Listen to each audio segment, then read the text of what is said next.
والصلاة والسلام على سيد الأنبياء والمرسلين وعلى آله وأصحابه ومن تبعهم أجمعين.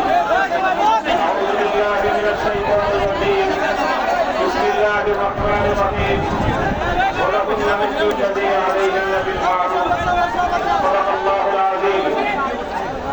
आज 2025 সালের 3রা মে বাংলাদেশের রাজধানী ঢাকার ঐতিহাসিক সহরমী উদ্যানে আয়োজিত হেফাজতে ইসলাম বাংলাদেশ আহত এই মহা সমাবেশকে লক্ষ্য করে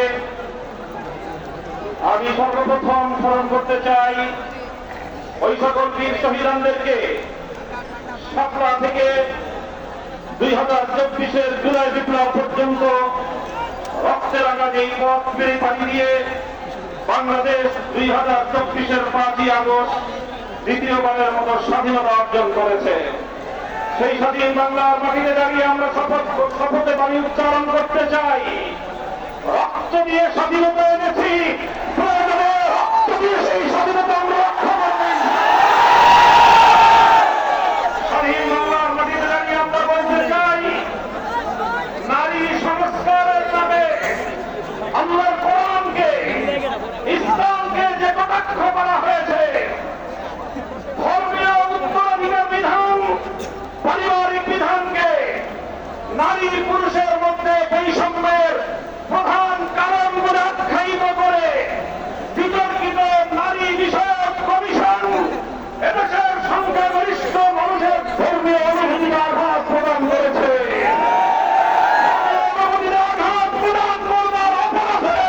তাদের বিরুদ্ধে আমরা রাষ্ট্রের শাস্তিমূলক ব্যবস্থা দেখতে চাই।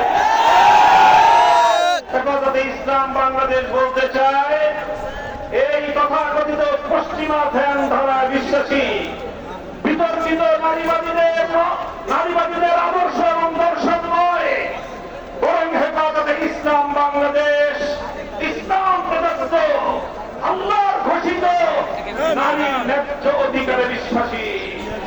ইনশাআল্লাহ হেফাজতের সংগ্রামী মহাসচিব কর্মসূচি ঘোষণা করবেন।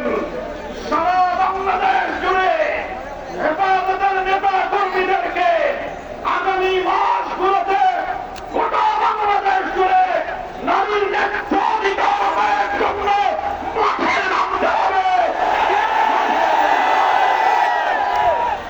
আমরা পরিষ্কার ভাষায় বলি, বাংলাদেশের স্বাধীনতার 53 বছরের মাথায় এসে সংবিধান সহ রাষ্ট্রের ব্যাপক সংস্কার কার্যক্রম শুরু হয়েছে।